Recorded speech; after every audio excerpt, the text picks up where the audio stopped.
Welcome back, everybody. This is What Is This Game? It is a show where we talk about video games and mostly talk about how great they are and what we like about them. Haven't really covered anything that we don't like.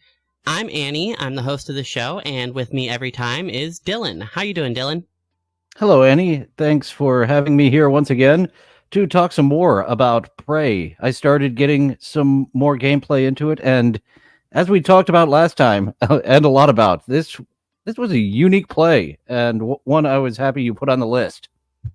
Well, I'm glad you joined us, and we also have Spurgsnake back. He was the guest that we had on the episode of Prey. Now, that episode, if anyone listened, went way long. It went 3 hours and 10 minutes according to the live show, and the first time it went live, it didn't even go live. I had to re-put it back together in Premiere and move the cameras around sort of like it was like a StreamYard thing. I couldn't get the names in there because I felt like just shipping it by Friday. It was a bad time, but once it went back up, I was still happy with the product. I think we did a great job covering it. We covered as much as we could have, and the game still has so much more. So this is the first bonus episode of What Is This Game? And we will be talking about Prey in sort of a looser term. Prey is the 2017 sort of action RPG from Arcane Studio Austin. It came out April 27th, 2017. It is a reboot, sort of reimagining of 2006 Prey. Which we may cover in the future. Who knows? Because I'm interested in it because it does have a better VR port. And I do have VR and it will give me an excuse to play it more. So let's get into a little bit of the story of Prey. Prey, you start out as Morgan Yu, who is the director of science and stuff aboard a research station called Talos 1. They are researching the Typhon, which is an alien who can duplicate itself and do all sorts of things. They're taking the powers of the Typhon and putting it into humans through a process called neuromods, and during this lab thing, the Typhon break and everything goes to hell. So you wake up as Morgan, kind of out of a simulation loop, which is part of the process to study the personality drift that Morgan experiences with the repeated removal of neuromods. When you remove a neuromod, your brain resets to the moment it was put in, kind of like a save reset, except there's side effects. So now you're fighting with your... to cover that up. Of course, they're ready that's to a take big this thing, public and make this into something that everybody on Earth is going to buy. So you stumble across memos like, as far as the public knows, when you put them in, they are permanent. We're done if they know that this removes all memories after the moment we put it in.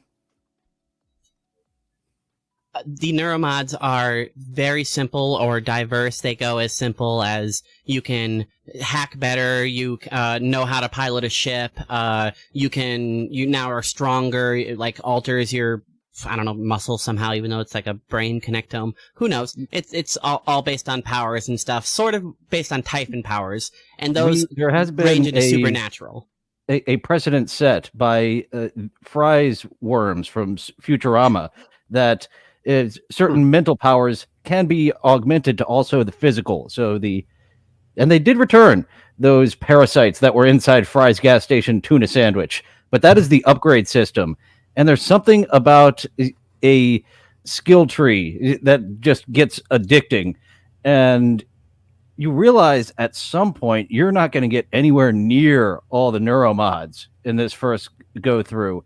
And that, as well, the second playthrough that I started, I didn't put a single Typhon. It was all human upgrades that I put in myself. And this time I was like, all right, let's go Typhon heavy early. Specifically, actually, the reason I wanted the ability to mimic any object around me was the morgue. The morgue I couldn't get into. I actually cheated and was like, how do I get into this? I think I solved it, but it was a glitch in my game. And the stupid drone that was supposed to open it up, even after it said, you know what, just hit the drone with a wrench until it dies, respawn it, that should fix it. Didn't fix it. So I could not get into the morgue my initial playthrough because of that glitch. I love that. There are some ways to get in there with just human playthrough powers. I think I have a clip of it. Let me see. Because I thought that I figured it out, and the internet told me, that is way too loud. I apologize. I was put hip to the bolt caster strategy for a lot of these. Yeah, so if you can't get the morgue door open, you can just kind of crack the glass here and just pull out your bolt caster, and with a careful aim of it, you can kind of just use the bolt caster to ping the door open. I should have realized that. It's a great way to get into different places. There's so many clever workarounds. Most rooms have like 2 different ways, and I mean, if you have the Typhon powers, like you could have done the same thing, just break the window and just hop right in if you didn't have the bolt caster. Right. Yeah, turn yourself into a mug or a wet floor sign. I was having fun with that. There's a lot of cool Typhon neuromods that I skipped on my first playthrough because I did what Dylan's doing now.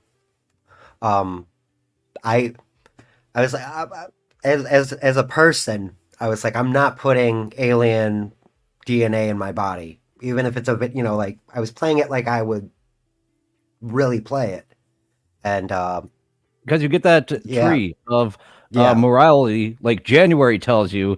This drone, who is essentially your past thoughts, tells you don't put them in, and your brother, you got to survive. Put them in. Yeah. So, I want to thank everybody for joining. We have Birch the Great, and it looks like Gaseous. I don't know Gaseous. If you feel like chatting along, go ahead. This is more of a open forum than our regular show, so feel free to chat along or suggest things that we talk about the show. January is a great character. I feel like in my first playthrough, I trusted January like absolutely. I was like, okay, I think this is the only person I could trust, all the way until the end, where January starts to question my decisions with going towards Alex's suggestion of like preserving the station. January says, no, you told me to tell you to blow up the station. That's what we're doing, and I'm gonna stop you if you don't blow it up. And I'm like, oh man, this is a really big conundrum. Sadly, I can't stay for long. Just wanted to say hi. Well, thanks for hopping in. We appreciate it. Maybe drop a like, subscribe to the channel, and check out the other episodes. Yeah, I know that guy. Yeah, there we go. Hey, same here. It's the doctor. You're spreading around the studio, Gaseous. So, looking back in hindsight, when you have December that contacts you, it does make you see like oh that's like January, like shut up, taking out the person that's against her, like December. And I've read online that you can save December and kill January, but every time that I've walked into that lobby, it's like instantaneous that January just taking you pretty December much have to out. deal with January before that, because otherwise, like you said, unless you can load faster than the game, January kills the second you come into the load zone. Because you're supposed to see January killing December and be like, hey. Yeah, it makes you question January's allegiance and why did he do that? If that was also immediately past me. Brings up a good point that you can reflect onto January. January says, that was an older, earlier, maybe defective model, and who knows how far the Typhon's corruption influence is spread. And it's like, well, what about you? What if you are now corrupted and you're killing December because you're corrupted by the Typhon? How am I supposed to trust you on this? Yeah, this is not a game to play if you have hyper paranoia, because you will be questioning everything, and not just decisions by other characters. You will see 2 coffee mugs on a table, and you will start swinging a wrench wildly because you don't know if that cup is going to bite your face off. You've got especially if you have headphones on and you have the volume up, you can hear kind of like it's like a crowd chittering. Yep. Yeah. It does. And that was something I really liked in the game, was that the sound design was really good. And something I didn't notice is I had my speakers plugged in backwards. So when I would hear something out of the right or the left, it was actually flipped in game. Geez. So I was turning the wrong way and it was behind me. You know what I mean? Like, until I that went would be to a YouTube. severe disadvantage, because the game does have directional sound. So, if a mimic is behind you, you can kind of tell that with your headphones, unless they're the wrong way, I guess. But well, no, see, the headphones are fine. I had the speakers up because, sub bass and Oh, stuff. gotcha. So it was like filling the room. And if I thought it was to the one side, it was really behind. Oh man, it was so bad. And that's a operator error. That's on me. I really like that this game's fear element is basically how nervous you are about approaching a situation. Yes, you could argue that mimics are scary because they provide a lot of jump scare situations if you're not ready for them. But once you get geared up enough and you have either enough neuromods or you have weapons to kill them in one hit, you walk around and you're like, oh, well, if mimic hit me, it did 8 damage. I'll be okay, fine. I'll eat some coffee or whatever and be fine. The game sets up its atmosphere, as we covered in the main episode, better than anything else. Every environment is set up and has its own sound designs. You can hear the station rumbling. You can hear the operators in the other room whizzing about, talking to itself. There's Typhon walking around in the other rooms, you can hear them talking to themselves, or I guess if they're trying to talk to you, I don't know. They say a lot of weird lines. I think those are memories from other. I don't know. It's like a shared consciousness. That they're like some of the doctors that they took over. What's in the window or what's in the mirror? They look like us. Like they say things that people would say, witnessing a phantom for the first time, which is I think really cool. It's like did they have human brain pattern like getting imprinted on them from possessing? Kind of like a skinwalker. They made it to Earth, and they're the skinwalkers, you could say. Right. Mentally speaking of which, making it to Earth, I feel like is something we didn't really touch on in the main episode because it was at the very end. It is revealed at the very end of the game. Spoilers, go watch the main episode of this if you don't want to hear it yet. The ending of Prey turns out that you are a copy of Morgan being imprinted onto a phantom to make, like, the bridge between species, and Talos 1 already fell. That turns out it was a simulation we were running on you, and Earth is completely covered in coral, and it's basically apocalypse there. We don't know how bad it is because we don't know exactly what the Typhon are doing. We don't know if there's like civilization strongholds. We don't know if that was just 1 or 2 cities. We don't know exactly how bad it is, but it's presumed that the Earth has fallen because the mimics can duplicate ad nauseum, and the Weavers have the ability to resurrect corpses and make more phantoms. So like it's just a matter of time before the army keeps growing because it's killing.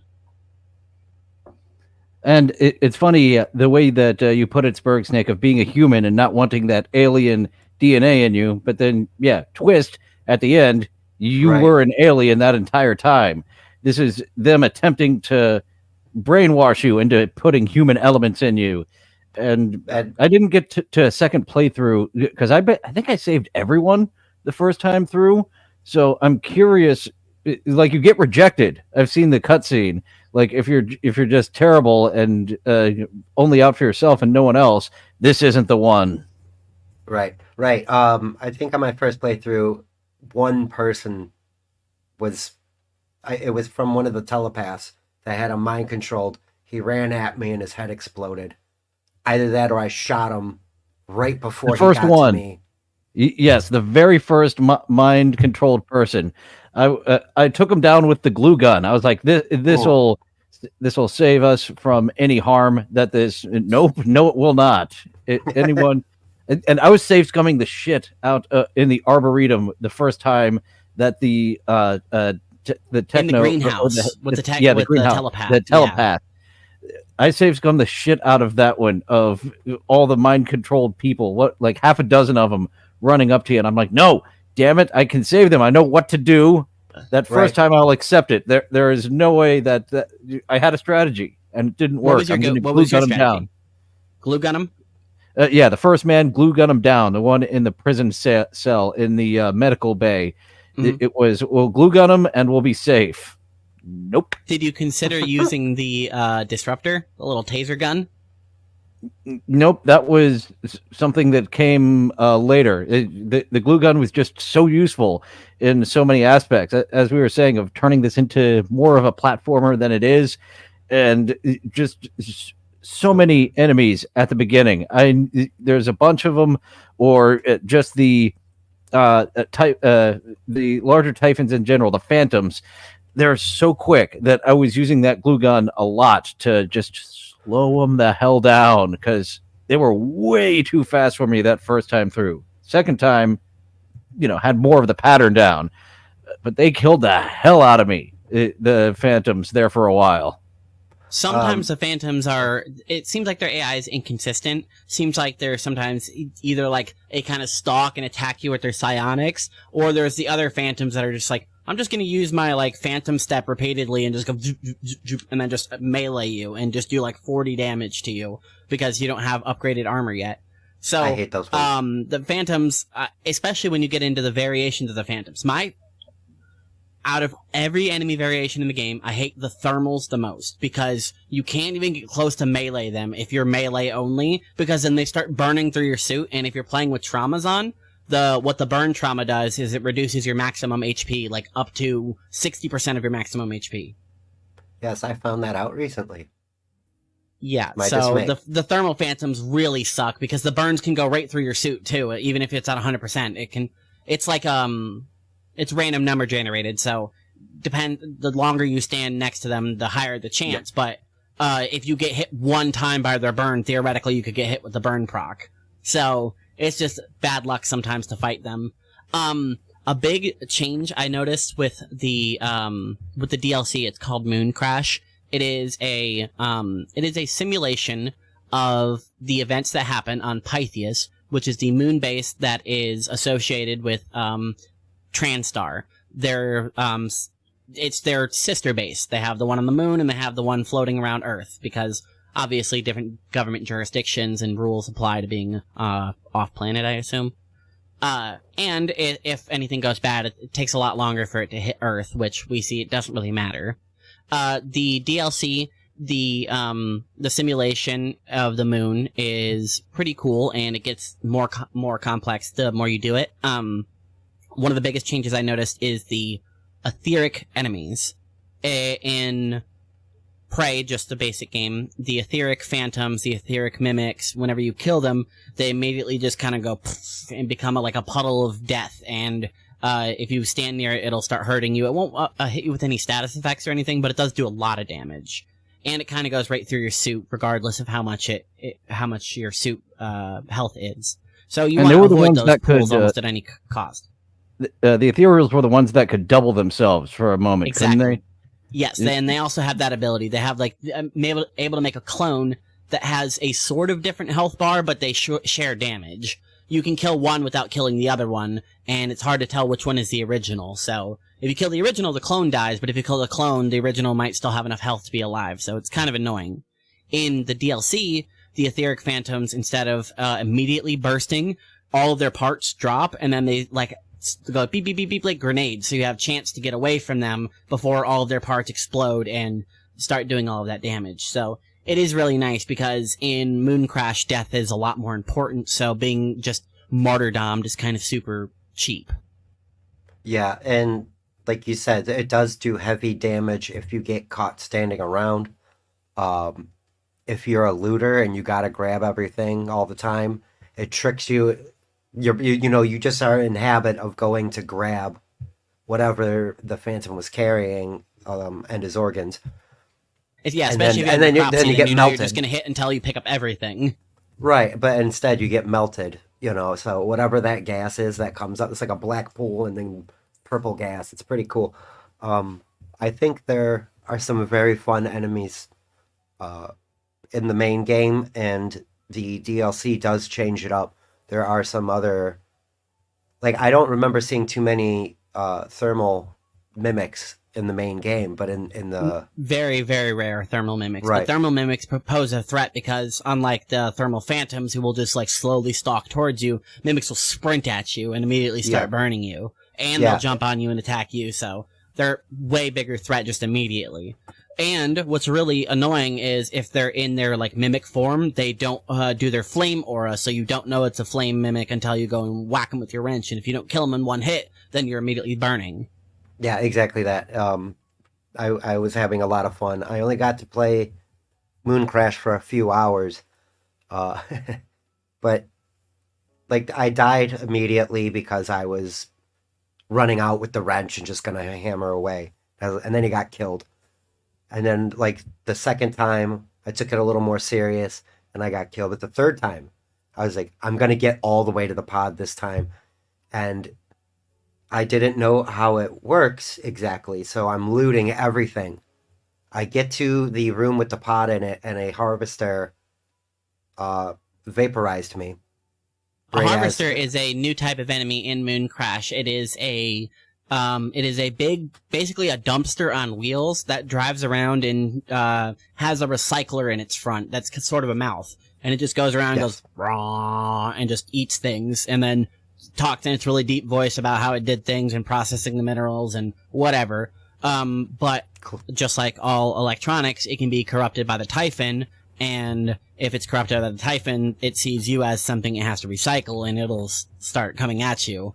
I forgot how menacing they were until I replayed this morning, and I was in the room with the escape pod, and there was the harvester in there, and I'm like, okay, I don't know what to do, because if it gets close to me, it's gonna kill me. I only have 14 HP, I have no food, I have no health, and the escape pod's right there. He's the only enemy in the room. I just can't get touched by it, because I'll die instantly. Yep. I didn't know that they do the recycler thing, and Dylan, it's like the recycler grenade. You know how it sucks everything in. It's right on the front. So it's like bringing you in, like you're a magnet to it. Yes. I got so lucky a few times. Once in the later game, where the fake chef is starting to booby trap everything you're trying to get into. There was one recycler or something I used at the last minute. I noticed it was armed with a recycler and pulled back. I had like 1 health remaining, and that was a close one. And I love those recycler charges. As I mentioned last time, the horror, the terror, one of the times, just a bunch of those is how I got them.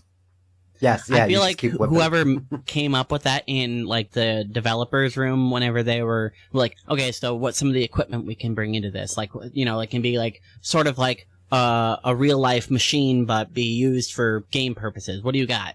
And somebody was like, well, I played Red Faction Guerrilla, and everything was destroyable, so what if we had, like, a black hole grenade that sucked up everything? And it's like, oh, well, that's really cool, and we have a lot of destructible things, that'll work perfectly. It's like, oh, and it does a shit ton of damage. It's like, oh, okay, cool. And what's the purpose of that? It's got, like I said, it's gotta be a reason. Why do they have black hole grenades? It's like,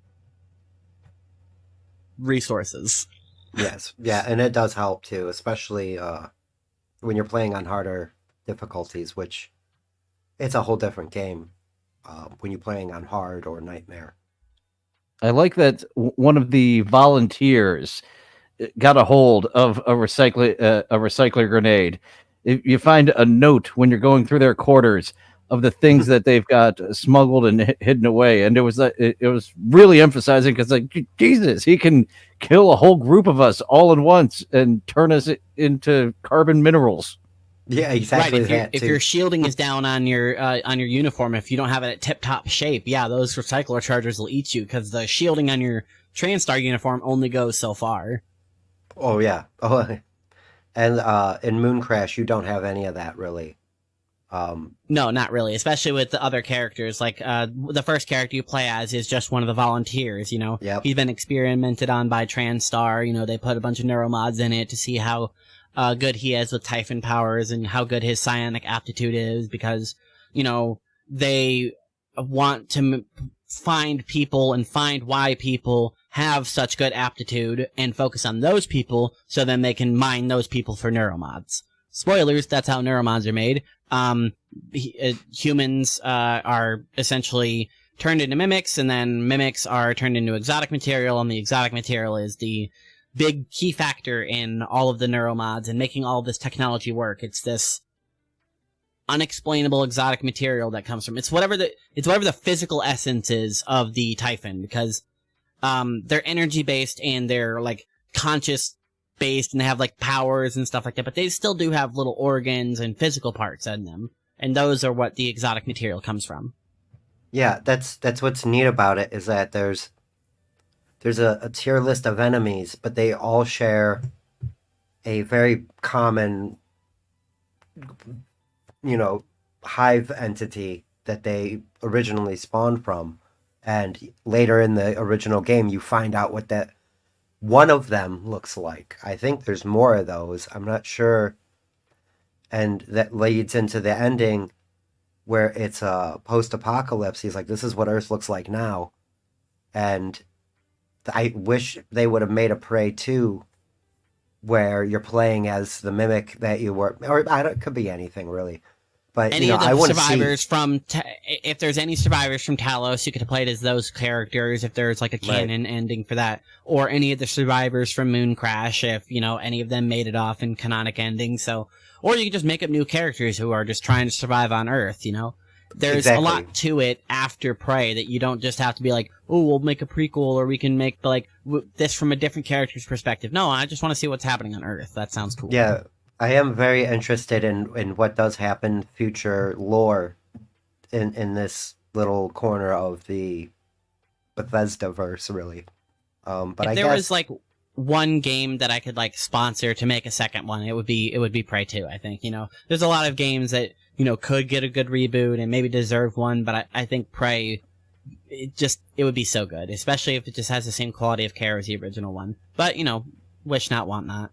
Right, exactly. I'm not gonna, beat myself up about something that's not gonna happen, because of the way things are now. Gaming industry is really strange. And it's one of those like Portal, where just the first one stands alone as like a piece of art. We talked about how there were no real boss fights, and that was something at the end. If it were to go more of the route of a video game, it would have been more of a battle with that entity, but we were just doing the running away ending. Can do another Futurama reference there. The creator said there's 3 endings to Futurama. Runaway is one of them, and that served very well for the narrative and built up emotions and things, but certainly did lack that final boss feel. Yeah, because once the Apex Typhon shows up, it kind of just envelops the station entirely. Most exits are blocked, and if you get too close to any of the perceivable walls of the Talos one, there's radiation-based tentacles that'll start breaching in and trying to eat your soul. They'll phase through you and objects. There's not a lot of. I was too frightened to save my brother. Once they broke through, I didn't even think of that as an option. I forget if that's one of the achievements. To save your brother, but I saved almost everybody. But once that thing hit and I pushed the apex off for a little bit, I didn't even think of taking him. I'm looking at him. You're a goner. Look, you're floating in space. So there was no problem solving of, that safe room he was in can still be safe for him. It was just full on run away from the giant monster who has unspeakable powers that we're only discovering as right now, this moment. Even when we had our own old memory, we didn't know. Right. Yeah, we had theories of it. We had theories that it was talking, as it were, across the galaxy, through some sort of wormhole, which Typhon are theorized to be able to do anyway. One of the key theories of mimics is that mimics are creating a wormhole to an alternate dimension and swapping places with an object. They're not actually changing their structure. That was theory 1. It was 3 theories. Theory 3, magic. I'm leaning towards theory 3, the note we found. Yeah, I think the mimics are great because they never actually explain almost anything. So there's a lot of circumstantial evidence and there's a lot of research or whatever, but it still leaves you as the player to kind of put things together and make your own headcanon about what all of it means and the greater scope of things. Because if there's, we'll just hypothetical here, if there's alien species out there that are humanoid and living on other planets, do they also have to worry about the Typhon threat? Where did the Typhon come from? Are they a galactic scale threat, or are they just hunting humans because we have such a high consciousness? Are they actually malicious? Hi, Rochi. Thanks for joining. This is live, and this is a bonus episode. We're touching on Prey. We didn't cover everything we wanted to talk about in the original episode, So feel free to chat about anything you'd like relating to the game. Don't be talking about Dabblerverse stuff, because we're not here for that. Punish him. That does remind me. I wanted to get that We're Live, Pal drop from my show. We're live, Is this live? pal. We're live, pal. Because if it is, congratulations on getting monetized, Dylan, sir. Thank Yes, you, Rochi. absolutely. Congratulations. I feel like you We've got- deserve it out of a lot of the people that put out content. Your consistency is a big key to your success. You have a schedule. People know when, to expect your videos. They can either catch them live or watch them after the fact. It's in my opinion, it's a great channel, especially since you're covering a diverse thing, and you have you cover TikTok, you cover movies and TV shows, as well as covering Aaron, because that's a huge topic right now. Thank you. Yes, that one was a requested spin-off, and that helped me get to monetization. Sometimes it's rabbit season, sometimes it's duck season.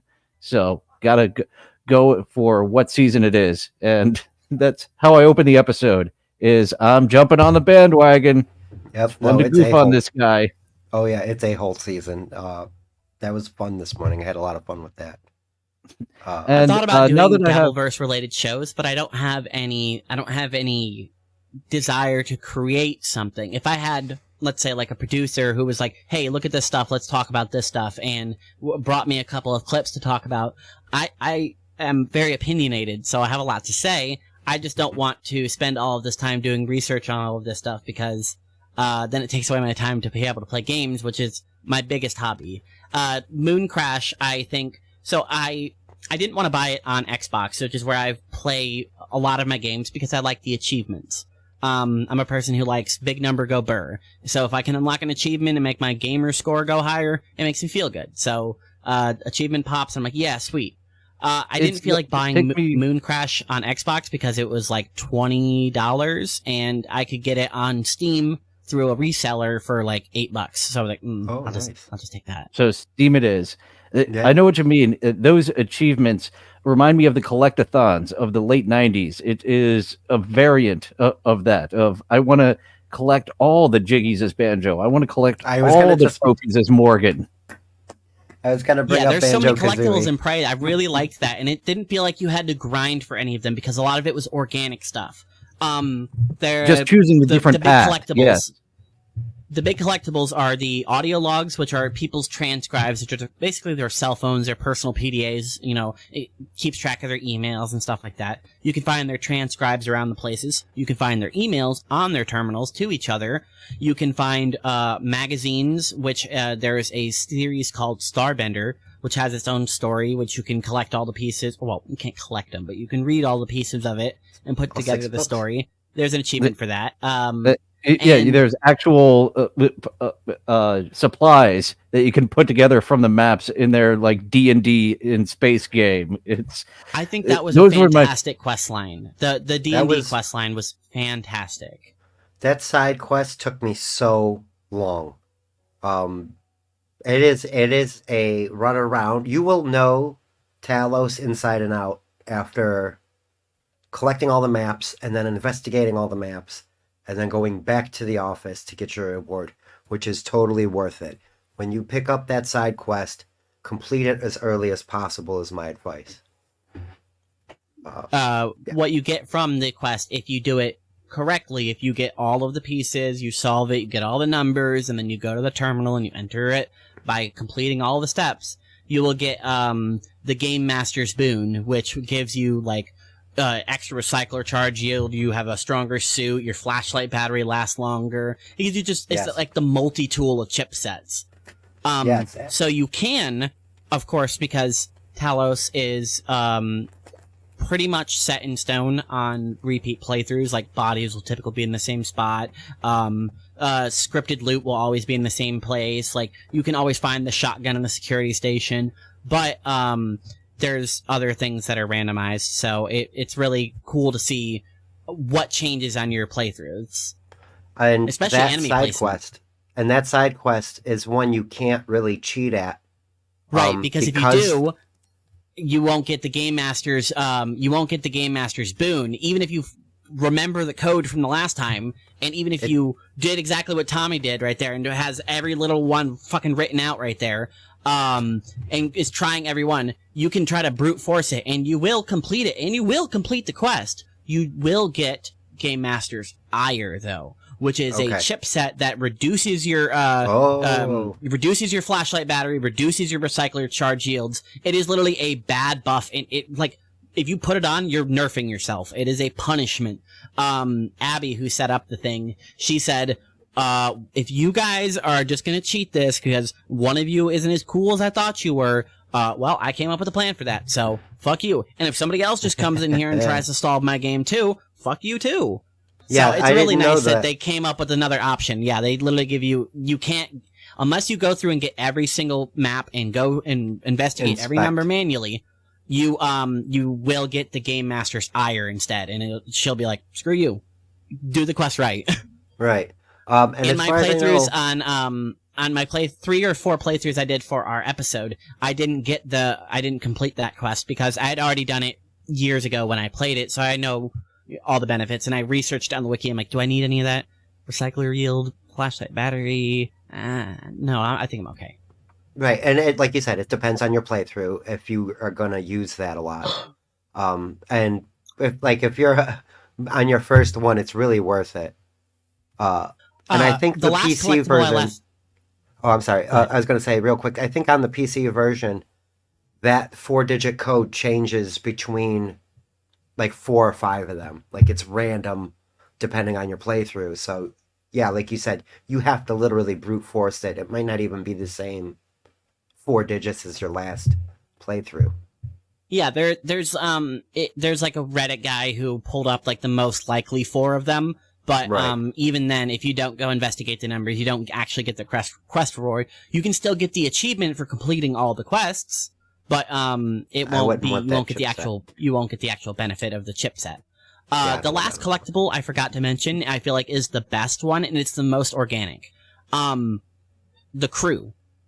All of the dead people throughout Talos 1 are technically like a collectible. Once you go to them, you find them. You acknowledge or confirm on the security stations whether they're alive, dead, or missing. The security stations are a great way to keep track of that because every time you find somebody, it'll mark them on the security station. If it's somebody you don't know where they are, you can track them and you'll get a waypoint to them as long as their tracking bracelet's still on or their tracking bracelet is still activated. And it takes so long. I was so happy to see Danielle on the outside of the space station, actually talking to a human, because there was a few times that it's like, all right, now that I know I can shock the people that are mind controlled, I'm gonna, or actually, it was just trying to kill the telepath, because if I knock them out, they're knocked out. I can't speak to them. I take out the telepath, maybe they'll talk to me, and the vast majority, there's like only one character that doesn't pass out. It takes so long that it's like, oh, a live one! Hooray!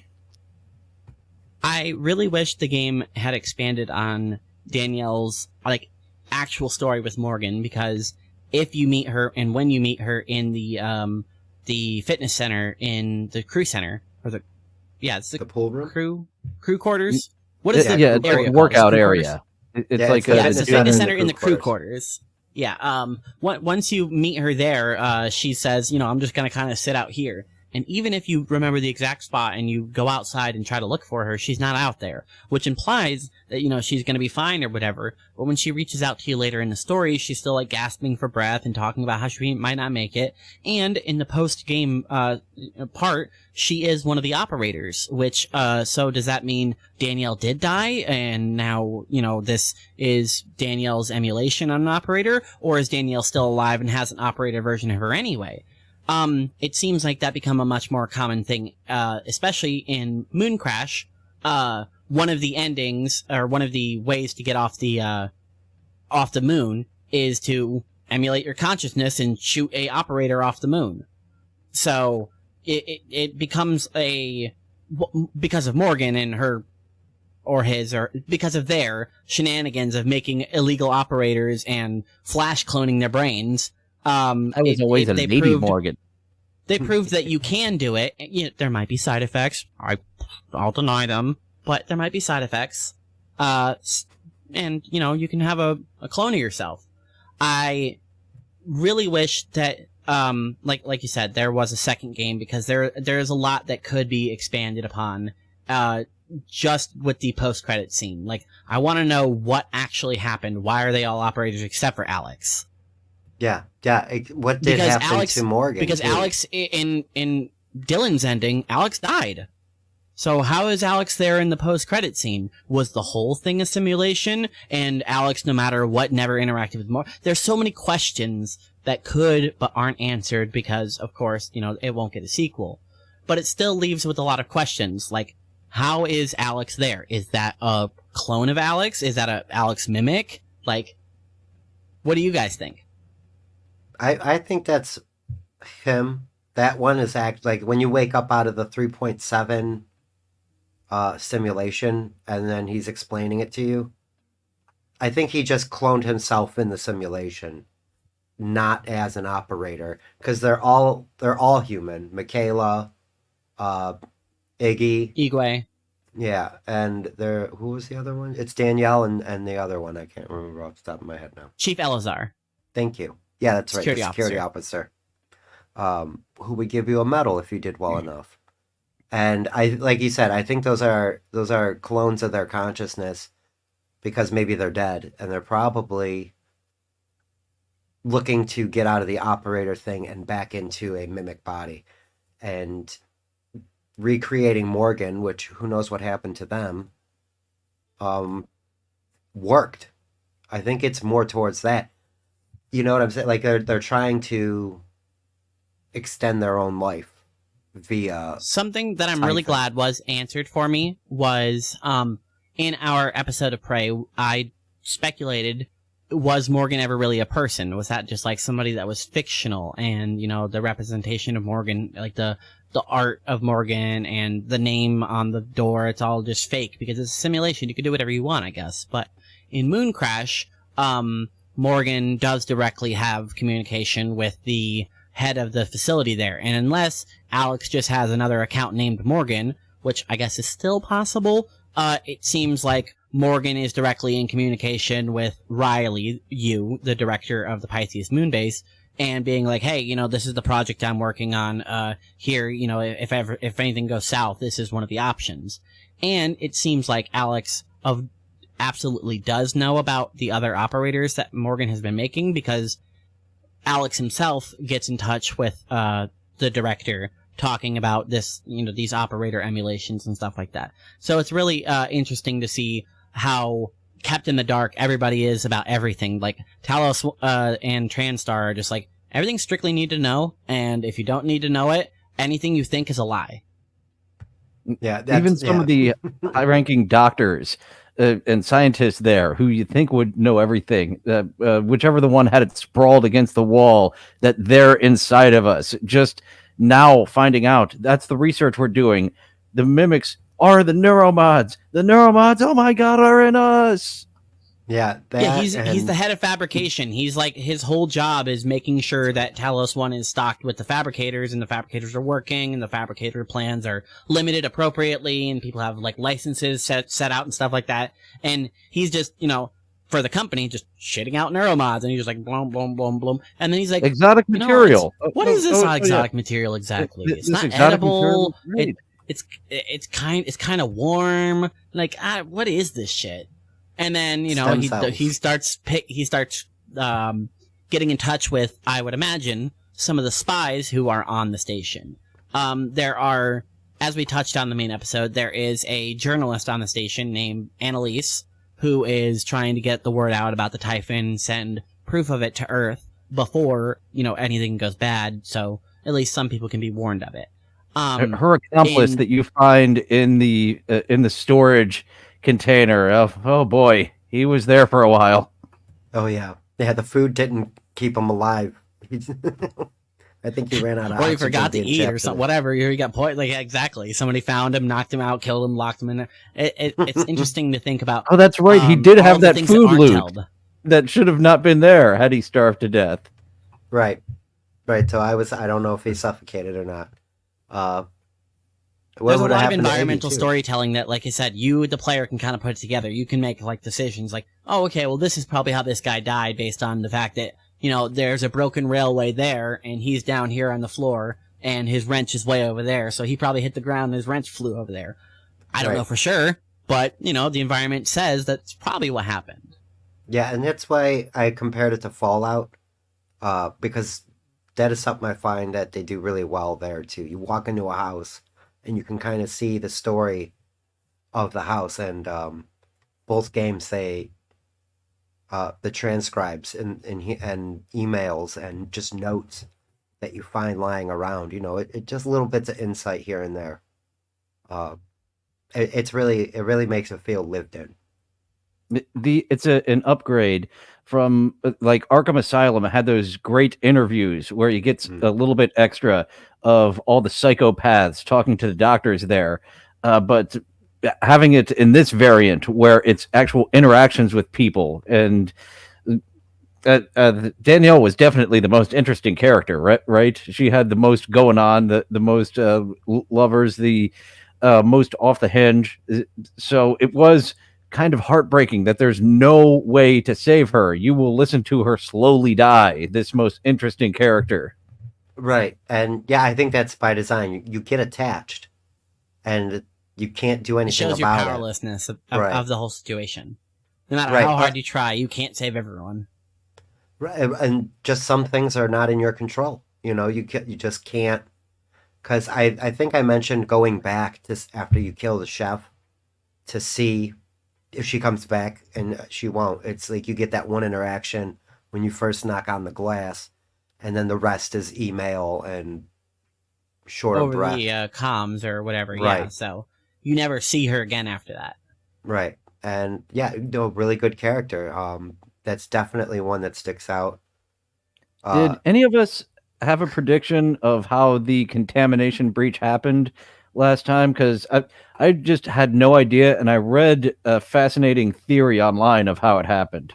Oh, Like what was patient zero? Yeah, what as we saw in the credits, everything's just going along fine, and then something happened for a contamination breach of all of the Typhon. And the nightmare was pretty quick getting into that frame. Like everything came out really quickly. The theory I read was January, in looking for a way. January's main mission was to break you from this cycle, and that was the decision that January came to, was to cause a contamination breach and cause all this horror would be the way to go to get Morgan out of this loop. because you're I going don't to see burn any it big anyway, holes with right? that because after we can just confirm that there is at least October. So at least as early as October, Morgan was uploading their consciousness and doing the trial runs and everything in the simulation. So they were presumably running this for at least 6 months on Morgan. No idea how much degeneration that does on it, because that's the whole purpose of the study, was to figure out, hey, how badly does this fuck you up? And indeed, Right. you're a different person. You're well, depending on who's playing it, you have a conscience, and you find out just how cold you were, how much of a scientist you were, no matter the cost of human life, before this mental drift started happening. Yeah, From and- October to December, that's 60, even possibly 90 days if it's all the way up to December 31st. You know, it's a long time for neuromods to be stripping at your personality. Whenever January is made, presumably on the 1st or whenever, you have no idea how deteriorated it is, because December, which we hear and meet in the game, is audibly and visibly fucked up, and then January tries to take it out because it believes it's a worse model. If you've been being brain fucked from October all the way to January, how badly is the copy in January? Right. As So at that point, I think Dylan has a good point there, wherever he heard that theory is. I mean, if January is like, okay, well, Morgan programmed me, and the Morgan that programmed me is a complete psycho at this point, and will do anything to get the mission done, including wiping their own brain. So my objective is to get Morgan out, and then, well, I don't know. Whenever they're trapped in there, that's my goal, because the second objective doesn't become until you get out. So, that's how else are you going to free Morgan? I mean, you could intercept some communications, you could mislead some people, you could hack a door, but you can't literally just go bust Morgan out. You're an operator. You don't have, like, physical arms and stuff like that. So I think that's a very plausible theory, is that January intercepted or did something to interfere with the containment in the psychotronics labs. Because that's where the main containments were. I didn't think of the comparison to this obscure 90s movie of a copy of a copy of a copy until you were just talking. And yeah, with as stripped as Morgan's brain was, she was the copy of a copy of what Morgan used to be. So we're taking that Michael Keaton's advice, not any of these Michael Keaton advices. Yeah, that's what I would be worried about too. That's what I was trying to, like a fax of a fax kind of thing, like, or a copy of a fax. It's just not legible after a certain amount of time. And if the plan was to destroy Talos from the beginning, why would January care if all the other people get infected? You're just trying to destroy Talos, period. You're not worried about anybody else getting off of No, not even Morgan. We probably prefer Right. that. Right, Yeah, exactly. not even too. Morgan is supposed to get off by January's mission. Yeah, and that's No, that's because No one Morgan survives has- Talos. right. Morgan at that point has Typhon connectome, so even if they make it back to Earth, we don't know what the ramifications of that be. We don't know if a mimic can manifest from your mind. We don't know. There hasn't been enough time, even though they've been researching it since the 60s. Yeah, right. That was the divergence here, right? Kennedy lived, and then the space race just continued right after that and got privatized. Yep, and then they made contact somewhere between the 60s and the 90s, and then they rebooted the Kletka or whatever, and they're like, okay, well, we need a way to contain this off-world and do research on it. So they literally built a capsule and built an entire station around the capsule. Yeah, that's so neat. I think that's a really cool aesthetic that you get to see, like Sputnik 2 or whatever it is looking like. I think it's fantastic overall, because like I mentioned in the main episode, the station is very mechanical. They had a lot of good environmental engineers. They had a lot of good artists backing it up, being like, okay, so we need pipes running here throughout this wall to get water. We need waste. We need fuel. We need electricity. We need oxygen. We need a shit ton of fucking pipes to run through this entire station, unless we're just gonna be like magic. No, that takes away from it. So we're gonna explain That's it all option with 3, which some of the scientists are in belief of, that option 3, magic, could be what it is. Because fucked if I know. But yeah, the artist did a really good job of being like, okay, engineers, we got you. We're gonna make all that real shit, but we're also gonna make it look good. We're gonna cover it in nice little, like, blue wrappings. The copper pipes are gonna be nicely tucked away. It's gonna look like they had some thought to it. And they're like, okay, well, we can't save that much space, because the more shit we bring up here, the more expensive it gets. So we need it to be minimal, we need it to be maximal, but most of all, we need it to be functional. We need this shit to hold together and work, because we're gonna live on this. Get some of those Death Star independent contractors. Those were good independent contractors. That's such a good joke, dude. I love that. Are you telling me these guys that worked on the Death Star didn't have health insurance? They were making tons of money. They knew the risk. Yeah, that's right. We're quoting Clerks there, if Yes. you're unfamiliar with our obscure 90s-ness. Those I independent think I've only seen contractors, the animated they knew Clerks. the risk. Oh, yeah, you got to watch the OG black and white one. There's or is that Clerks 2 where they get into or is that the original one? It's the original one, right? Where they get into that discussion about... Oh, yeah, I'm quoting the original Clerks. Right, I can't right, really right. quote from the second Clerks, except for I that remember the donkey word that show. Randall's trying to bring back. I won't say it here either. It's not my channel. I would say it there. But there's a wonderful Art Deco style to Talos. You know, from the lettering to the literal the lobby is just so grandiose and beautiful. And the I sun. love that absolutely. In my in my description of this game, it's like, yeah, it's like an Art Deco BioShock in space with Dishonored. Yes, And cigarettes. Yes. Oh yeah, cigars I too. love There that were. touch. There's a lot of old tech and stuff. There's big ass headphones. There's cigars and ashtrays all over. So you know that either the air in there is stinky or the filtration in there is one of their top Yes. priorities because everyone on that station's fucking smoking. I Yeah, have there to was- imagine they've got they're filtering all the cancerous chemicals out of you. Gotta imagine they're doing something about that smell at this point too. Oh, Right, yeah, I I would just wonder- imagine that those operators can just hit you with that little flash beam. Go, all right, your lung cancer's cured. Go ahead, Right. have a pack of smokes. Yeah, Oh, the no kidding. decontamination room. These lasers are taking that nasty cigarette smell off of you. Well, no, it's in every room. Yeah, Yeah, no the kidding. lingering cigarettes. Now, I had not thought It's so of the funny, ins and I know. outs of the cigarette smell on Talos One, but as I'm trying to defend it, no, it's definitely there. Yeah, Yeah, no, because they have leather couches. They have wood. Like, this shit is gonna seep in. Oh yeah, no, and it's cigars too. Like there were stogies in every boardroom. Like you just see a big huge ashtray, and oh, you can take the used cigar and recycle it for some organic material. Okay, I'll be I carrying was all these. talking to Tommy, and I said that a description of of Alex Yu is a Winston Churchill actor doing an impression of a guy in space, and like he did for the cigars would definitely you know Yeah. that if they could have had him in the scenes and not like bumped up the rating of drug use or whatever of him Oh, just yeah. constantly having or he would have had one in he would have had a Churchill in his fucking mouth. That was definitely Alex's character. Yeah, I agree. I think he was very much like that. And there's Did little either of you things about like this Alex? game.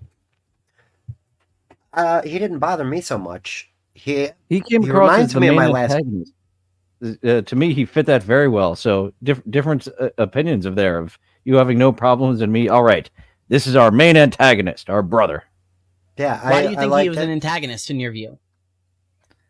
Because the first time through, I was trusting January completely, and many times he was in exact opposition of January. So I was that makes following sense, yeah. her That tracks. and trusting that January had the Earth in mind at most, because Alex was too prideful to admit he fucked up. Well, I think that's exactly what January quoted to us. Your brother is too prideful to admit that he's failed, and he's keeping up with appearances when he absolutely can't.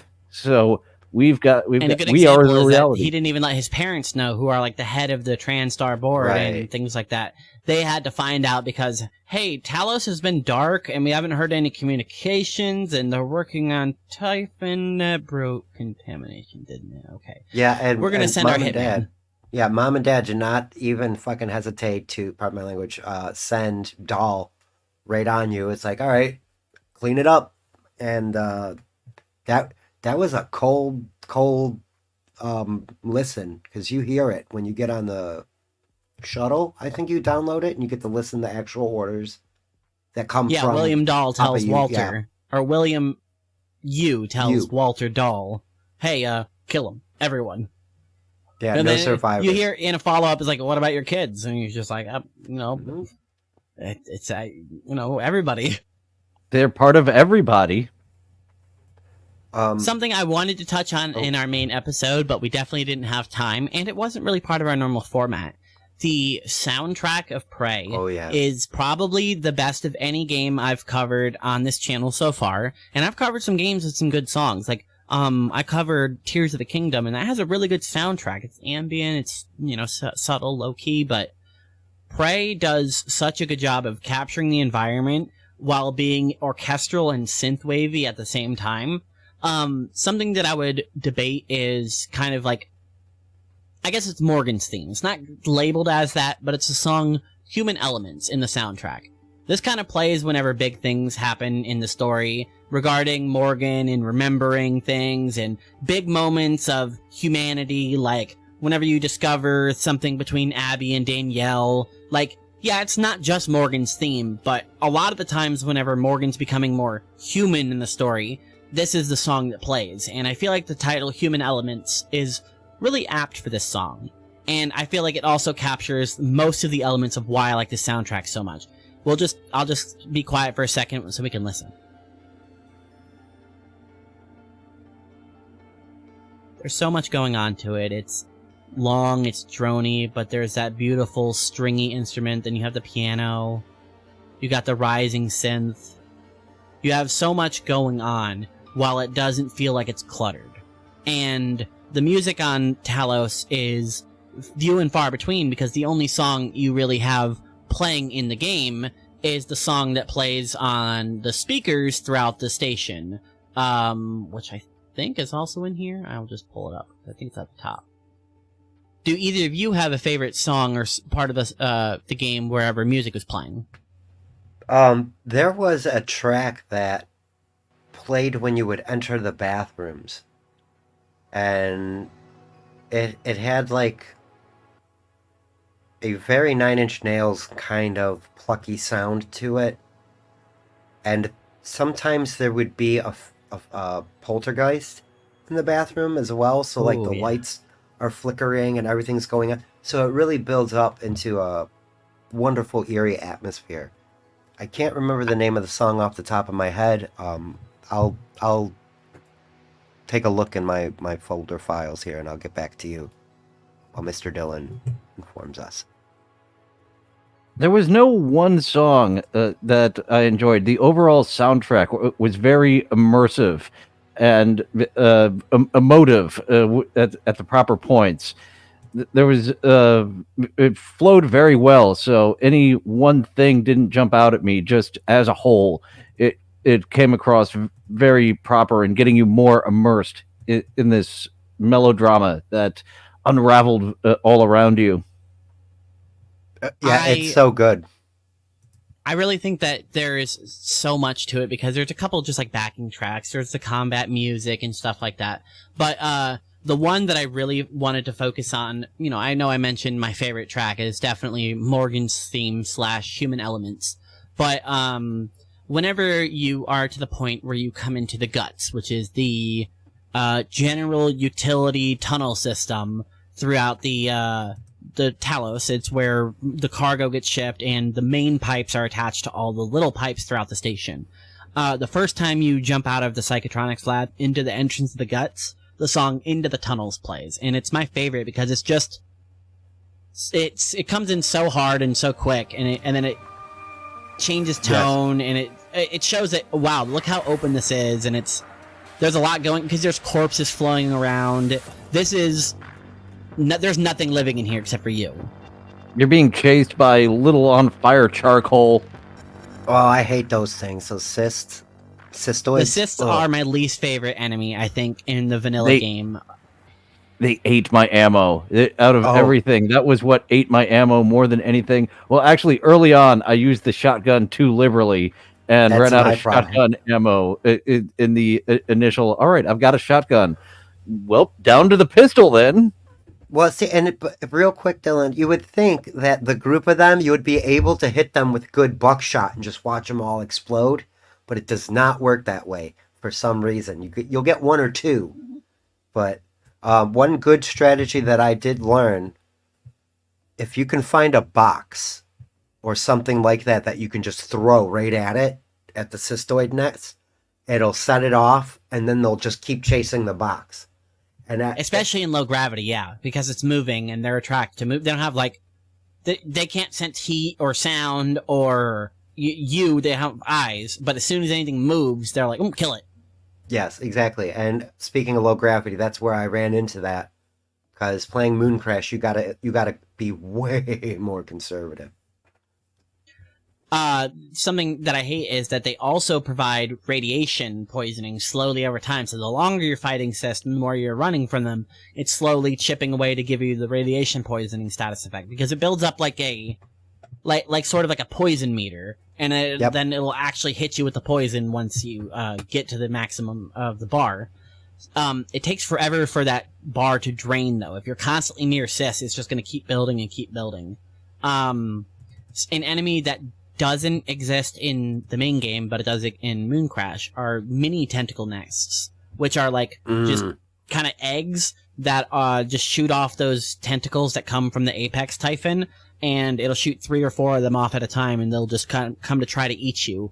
I've been killed, I think, twice by it, because I don't know if I'm the problem or the game's the problem, but I'll go and damage the nest, and I'll go to hit it with my knife or whatever to break it, and I'll keep doing damage to the nest, but it won't actually zero their health bar, and just get killed by the radiation. I don't know if I'm hitting the tentacles and killing the tentacles and missing the nest, or I don't know what I'm doing wrong. But twice that's happened to me where I've just been killed by the nest because I can't kill it quick enough. Yeah, those tentacles are just a pain in the butt. They will eat right through your health. The volunteer did not stand a chance until I figured out being like the shotgun works pretty well if you got one. And I was almost mentioning that earlier. The one quick thing, the Guts song that you mentioned is great for that. It swells up so great, and you feel the gravity of the music as you're moving through the tunnel. I really like that it kind of just becomes silent after that too, and then you just hear the eerie of your thruster as you navigate through it. You hear the cystoids going, the occasional pounding of the station moving, and then as you go down the Guts, you get closer to the magnosphere generator is malfunctioning. It's not down, it's not broken, but it is malfunctioning. It's just pulsing erratically. And you have to stop there to, grab a key card, because the guy that died in the reactor happens to have the key card to get through the Guts. And at the moment, the Guts is the only way through the station. So it's an unmissable little side area where you have to go in and grab this guy's key card. I don't know if this was the song that... Oh, yes, it will. If you are in there, I think it just kills you almost instantly. If your hacking ability is of a certain amount, you can turn that off. Otherwise, you got to get in and out really quick. And I didn't have the hacking ability up. I had to go in and out a couple of times. Just where'd that fucking body go? Okay, there it is. Paul says he moves. Let me get out of the way, and then just beeline after this burst, so I don't get fried instant death. Yeah. I think this will be the last song we cover before we move on, but I believe this may have been the sound you were looking for. This title is just called Poltergeist, so, it's possible that this is the song you're looking for. It's very groany, it's very eerie. Yeah. And then, as you can hear in the back, not in this song, but in the game, you can hear the poltergeist walking around. It makes like a stomping sort of noise, and the music is just droning, so you're constantly on edge because the poltergeist is invisible. And especially if you're at low health and low shielding, the poltergeist can kill you in a matter of seconds. If they lift you into the ceiling and there's enough space, you just instantly die. Or if you happen to hit them and they happen to do their kinetic burst, you can hit them, lose a little bit of shielding, and they'll just hit you with raw damage. So the poltergeist is something you really have to approach carefully, because in the default game and in Mooncrash, I've died to poltergeist just because unexpected stuff. Now, granted, in Mooncrash, I died to a little bit of a different situation. The poltergeists have telekinesis, and they can also lightly throw objects. They don't really do a lot of damage since they only have leverage 1. But they can pick up objects and kind of toss them at you. I went to go kill a poltergeist because I saw it kind of walking, and you can kind of see where it is, especially if there's things that it's hitting on the floor. So I saw where it was and went to go swing my little blade at it, and then it picked up an explosive canister, and instead of hitting the poltergeist, I hit the explosive canister and just instantly died. Good job. Be careful really around the invisible enemy. That was something that it was far too late for me the first several times with a poltergeist, of just realizing something is there, because there's nothing there. I did the visual check. There's nothing jumping out at me. What is killing me? Yeah, And they also I don't agree. go up on your psychoscope scanner unless they are Right. currently damaged or they're like weak enough for their cloaking to fail somehow. They rarely, if ever, have a physical appearance for you to scan them. It's really hard to actually nag them with your psychoscope unless you hit them with your glue gun. Oh yes, that's my effective tactic is trying to just hose them. Yeah, you just go and start Yeah. spreading the glue everywhere because you don't want to let this thing get close to you because like we said, if it hits you with that lift, you just go squish right into the ceiling.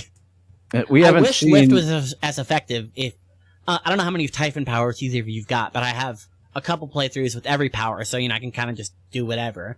Lift, I feel like, is the worst power in the game. It's only useful, I feel like, if you, for whatever reason, don't have the glue gun and you can't platform and you just want to go boom and just get up somewhere.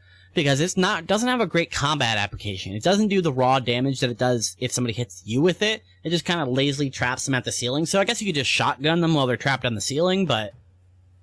Yeah, I think that's the idea, is that you just kind of are disrupting them with it and pinning them somewhere so you can use a different method to actually kill them. Which kind of makes sense. You think it wouldn't hurt them as much because it's their own power, that kind of thing. Not really All right, so squishing. we are currently at about an hour and 15 minutes. I don't know how long you two want to go, but we can start leaning towards the end of the show. Is there anything about the story of Prey that you want to talk about specifically? I was mentioning to you in the DMs real quick about somebody I couldn't find on the employee list. The name is Carolyn Wheeler. Mhm. She is the spokesperson for TranStar. She travels back and forth between Earth and the space station doing PR work, and I could not find her. Was she's she on the shuttle. security station? That's Like the the thing. security The name, terminals? it listed in the security terminals, but the status is unknown and location is unknown. I believe Something that may have happened is it may have been one of the people in the crew quarters. If you, I don't know exactly what causes it, but if you incapacitate them in a way that doesn't trigger them as a safe status, they also Okay. won't be declared as deceased because their body won't be anywhere, and somehow they will just deload. I was trying to do some sort of a quest. I think I was trying to make sure I killed 0 people, and I went to go back to check bodies, and there was a lot of people that they had no status, no location. Like it said what department they worked in and where they're from or whatever, but when I went to track just them, went away. it would immediately just like say, hey, we can't find it, and then just worm. It wouldn't fail like since it's not a quest, but it'll fail the tracking thing and go off of your trackable employees because it has nothing to track.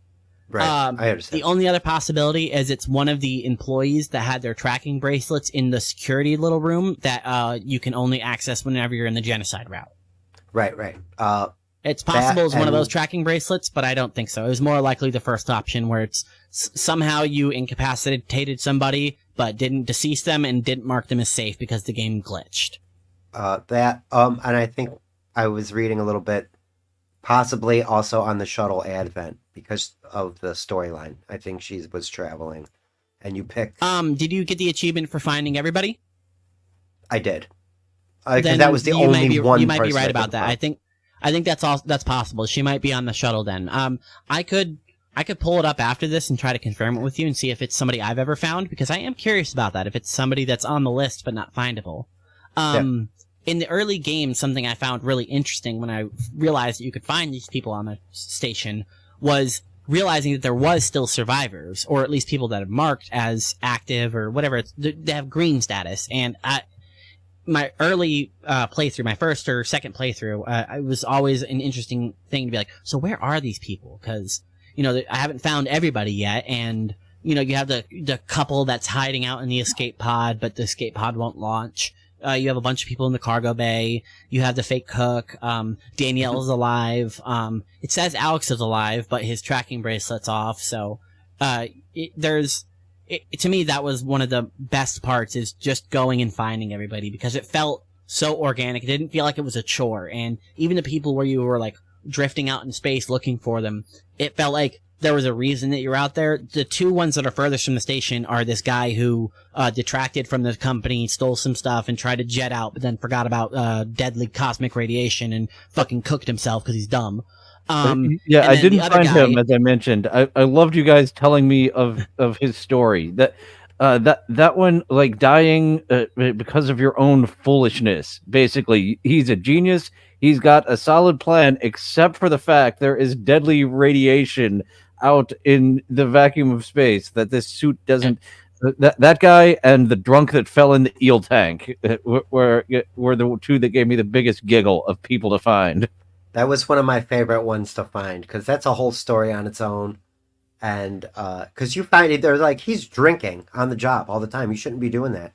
People are. There's a few leads of vodka. I love that. A few leads to it to be like, oh yeah, of course this is where he is. He disappeared before the outbreak. What could have happened to the drunk who's dealing with the eel tank? Duh, he slipped and fell.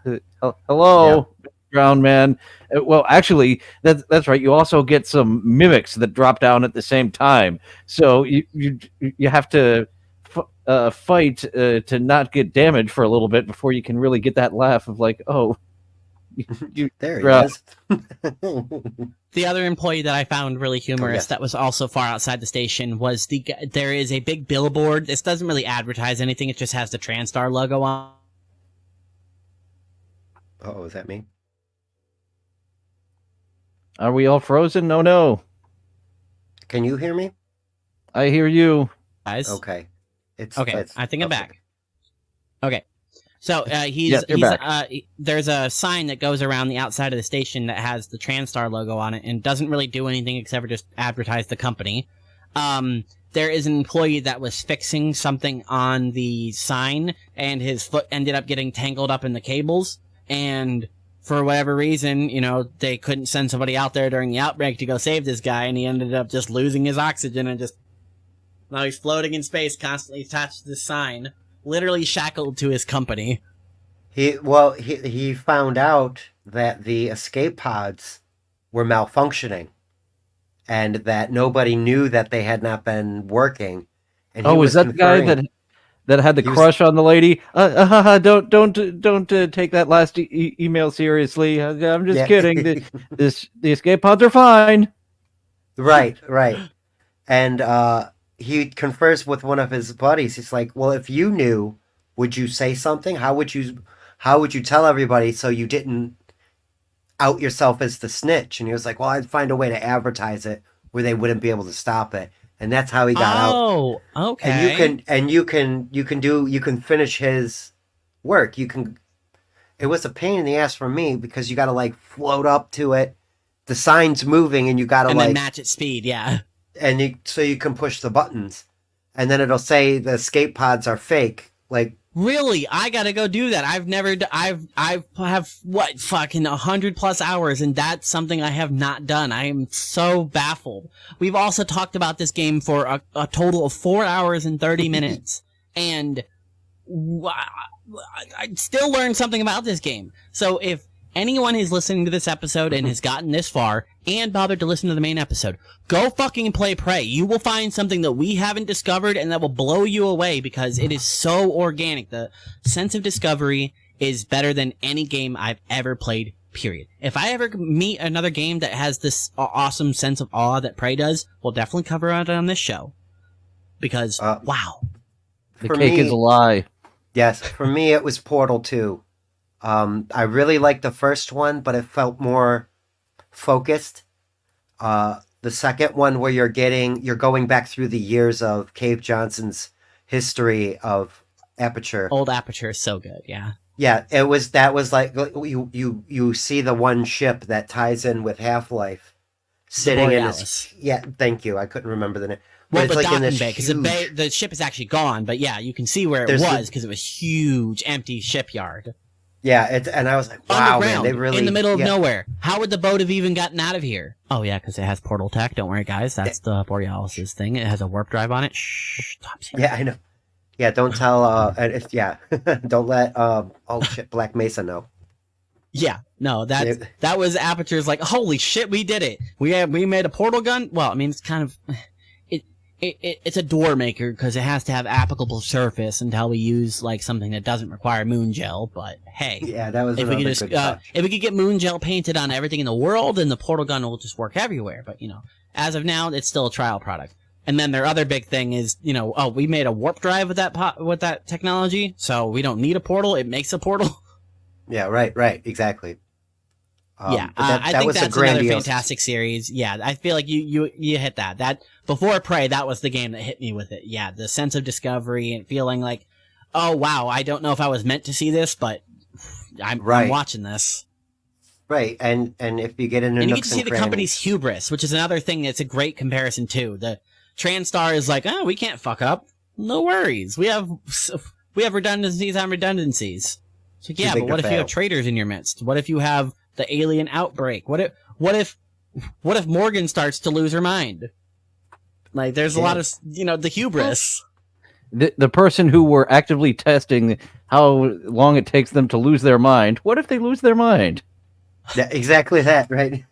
I also like that the last name is you. Like, it's you. Right. Yeah, getting in the first person. They're really fucking with you right there. So we covered the story in depth and to death. We've covered the gameplay. Is there anything else that you can think of that you wanted to talk about Prey? I think I got everything covered so far. I want to play Moon Crash some more so I can try to get those achievements. And if you want to come back just for a little quick bonus on Moon Crash too, we can do that because Moon Crash does have its own story and it is still more Prey. So it has a lot more to it. I know Dylan won't be able to join for that. Dylan, going forward, will have a little bit more limited in his gaming stuff. So I'll mention this on the next mainline episode, but this is the official announcement. Yeah.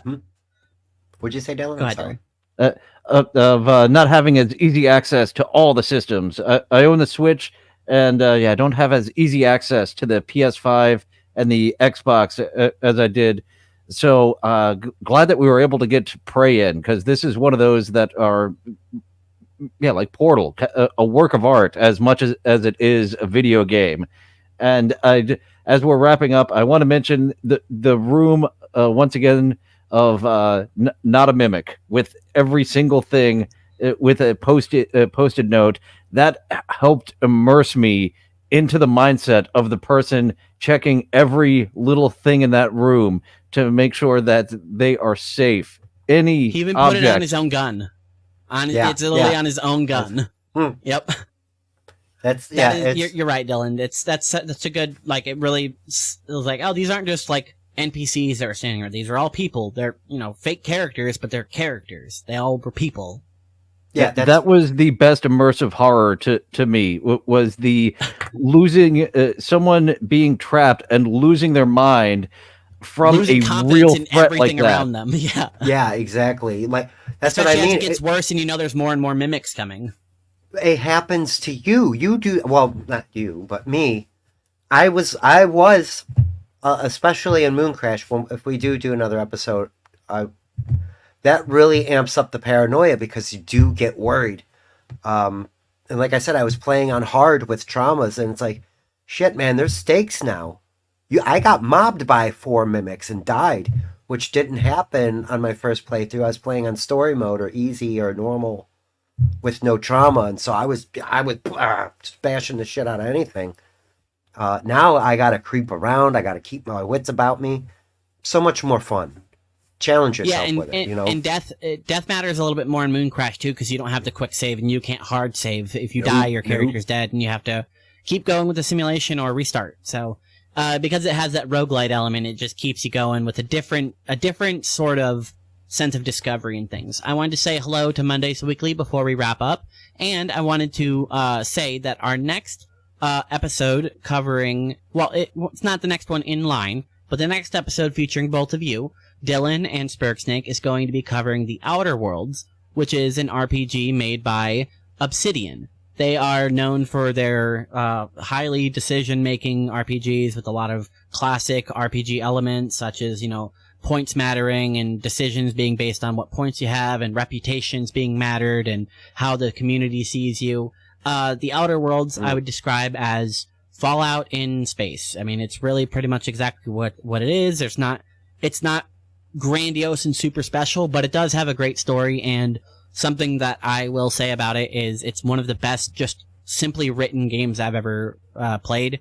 It's the only game besides Undertale that that the game allows you to kill every single life form every single thing that's living in the game that's marked as an enemy or an ally. You can kill and still beat the game. You can beat it by finding people's computer logs, taking their keys, and unlocking your house. There's nothing you can do is a mistake. So that's why I really like that game, is because there is no wrong way to play the Outer Worlds.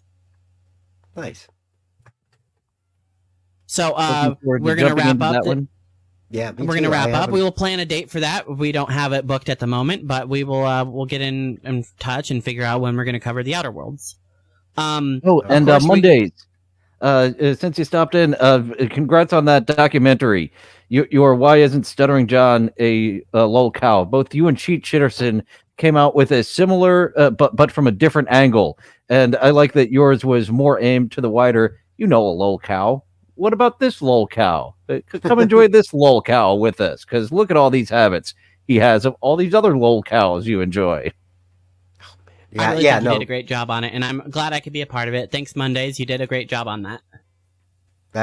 There are some trademark lol cow things that just across the board, that's what people do. Man. And of course, now we plugged Mondays, but we have to plug ourselves. My co-host Dylan from Somewhere, we mentioned a little bit at the beginning what he does, but Dylan, tell everyone what you're up to and where they can find you. Tuesdays through Thursday at 11:30 a.m. Eastern. I am doing something.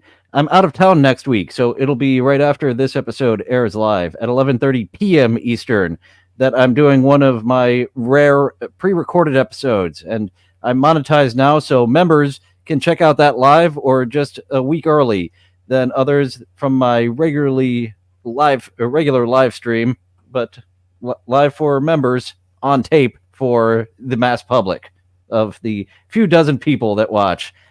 I do have to do another episode reaching for that wider audience. It is fun going after people. Going after. I know what you I'm mean. trying to be your friend. Sometimes I don't ride that line very well of trying to be supportive, and I have to admit failure. Oh, I haven't even been interacting with you, person who I'm watching on tape. I kind of failed this audition, didn't I? Well, yeah, there's some guys. But some people you just don't get along with, So Exactly. that's why it's an audition. And of course, a Spurg Snake, you get around. People can find you on YouTube, but tell them what you're up to. Being a professional second mic on YouTube. I'm co-host to Dylan's co-host audition. No, we hang out every other week. We talk about Aaron and his shenanigans in Minnesota and any other little low-colly thing that comes up there. Gonna get Sunday back to reviews soon, because yes, we've got to do it YouTube friendly. This next batch about Tales from the Crypt. Looking forward to talking to you about that. Oh yeah, that's gonna be great. I'm glad you reminded me, because I got to start watching season 1 and 2 here this week. People who prepare for Halloween early are happier people. Get your decorations out, start carving pumpkins, all that fun stuff. Come join us in rewatching Tales from the Crypt. There's 93 episodes, so you have a lot to satiate you. Yes, and Sunday nights is Wheel of Fortune. We ran through every Family Feud question. I think we were getting into doubles again. Like some of the questions were coming. So there were a few we recognized that it's like, all right, this has been a fun season 1, but we're seeing doubles more often now. Have you considered doing like Jackbox or like game-alongs where you can have people hop in and do like a game night? Yes, that was brought to my attention. Tracy has mentioned it twice. She said I should be doing that for sure. I've never played any of those games, but if you ever did host that, I would absolutely jump in. I've never played Gardic Phone or these draw-along games or any of these Jackbox games or whatever they're called. Never played any of them, but I would love to. Yeah, I'm completely new to that. And I'm thinking of doing a retro game night. I got my classic console and arcade poster up real quick. There he is. You can barely see him. That's that little face right there. That's Billy King of Kong Mitchell and his autograph from Dave's. Billy Mitchell, the legend. Yeah. Did you get him to sign his hot sauce? Did you get the Billy Mitchell hot sauce too? Yes. The quick story on this. It's Ricky's world famous sauce. 2012. Jesus Christ, that's from 2012. Me and a friend, we went to this little. Somebody rented out like a Union Hall and had a little gaming convention. My friend Dave walked right up, Robotron the high score for the day, and by the time we were leaving, he got to keep the sauce, and he's like, "Here, you can have the poster." Because King of Kong just came out too. I think it was maybe a year or two old, and now it's aged great for me because I've been keeping up with his shenanigans, and he is very much Aaron Imholty with the lawsuits and trying to sue YouTubers. Yeah, he must have a lawyer on retainer. The way that he just sends them out to do stuff. I'm paying you anyway. Go God. bother these people. He's very lolcat adjacent too. Like he's laughable at all times. Yes, the hair, the suit, the tie. Oh goodness! And I think one of the things that got him caught was he's taking a picture while getting an award, and the joystick on the Donkey Kong arcade is not the right joy. It's an 8-way joystick. It's instead of it's an 8-way instead of a 4. So you can do inputs that you can't do because you can dual input while moving. Yeah, like half stabs and other bullshit techniques. Yeah. Straight up cheater. Straight Jump up backwards. Liar. Yep. He's so interesting. Yeah, and that's so. When I found that in a pile of other posters, The Burbs. By the way, I found a Tom Hanks, The Burbs poster. We mentioned that. Comedic Tom Hanks. Loved comedic Tom Hanks. And it's it's the smaller one from like a video store that would be in the window. So I got to get that up in here somewhere. But yeah, that's it for me. I mean, like Sunday nights, come hang out, retro game nights. And like you mentioned, I'm looking to do interactive things with the chat and stuff, or have people like Electra has poker, some sound cards or Texas Hold'em. So I like doing that. Thank you so much both for joining us. I really appreciate it. Thank you, Dylan. You take care, and you as well, Spurg Snake. The next booked episode is going to be with Birch the Great on September 25th, covering Mass Effect. Dylan unfortunately won't be able to make it, but I'm excited to talk about it. Until next time, and thank you for joining us. See you next time.